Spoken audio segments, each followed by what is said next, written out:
Biden administration has done everything it can for 2 years to stoke a third world war beginning in Eastern Europe. And that plan is unfolding before our eyes, and no one seems to notice.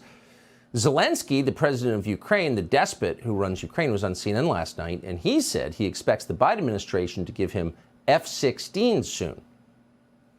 We don't have the fighter jets to deal with it, and to counteract the Russian hits, and we really need this, and really appeal to the president that they could start training Ukrainian pilots. And President Biden told me that it will be worked upon, and I believe that United States will give us the opportunity to defend our skies.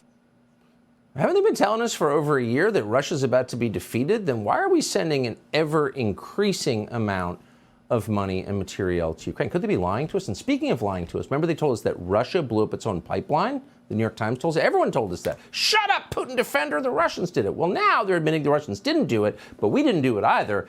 Something called a pro-Ukrainian group blew up the Nord Stream pipeline and created the largest environmental disaster in human history, and also shafted our NATO allies in Western Europe, a pro-Ukrainian group. Okay. Tulsi Gabbard served in the Congress, ran for president. She joins us tonight. Congresswoman, thanks so much for coming on. Thanks, Tucker. This is a pro-Ukrainian group that has the military prowess to blow up one of the world's most important pipelines, but the Biden administration had nothing to do with it. Is that the new lie that they're telling us?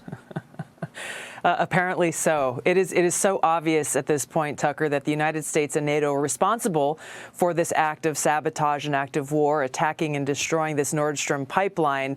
They've been lying to us all along about it. Now they've been busted. And so they're trying to sell us this absurd cover-up story where on the one hand, they're telling us, well, we have this new intelligence that shows us no Americans or Brits were involved in this attack. But then at the same time, we can't draw any conclusions from the intelligence on who actually did it because we don't have specific details on each of the members of this so-called pro-Ukrainian group. Like it's insanity for anybody who's paying attention to what they're saying. The reality is that they are responsible for this, and there are short-term and long-term serious implications for this action. It sets this precedent, Tucker, for countries like Russia, North Korea, Iran, and China to go ahead and launch these attacks and sabotage against critical infrastructure against other countries like gas pipelines, undersea cables, financial systems, satellites. The list goes on and on. Just imagine the kind of problems, to say the least, that would cause for us, the American people,